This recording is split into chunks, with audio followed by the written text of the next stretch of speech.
Trump, tariff અને terrorism આ ત્રણ શબ્દો એવા છે જે પાછળના ઘણા સમયથી ભારતના દરેક નાગરિકના મતે ચર્ચામાં આવે છે. અમેરિકાએ આયાત પર જે ટેરિફ લગાવ્યો છે એના લીધે ભારતીય બજારો, સ્ટીલ, ટેક્સટાઇલ આ બધા ઘણા ઉદ્યોગો પર અસર જોવા મળી છે.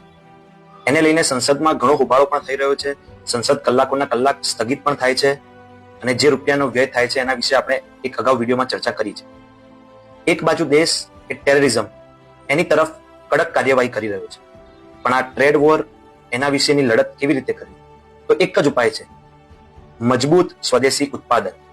ભારતની દિનચર્યામાં વપરાતી દરેક વસ્તુ એ ભારત દેશમાં, ભારત દેશના લોકો દ્વારા બનશે અને ભારત દેશના તમામ નાગરિક જો એ વસ્તુનો ઉપયોગ કરશે તો જ ભારત એ આ ટ્રેડ વોરની સામે ટકી શકશે.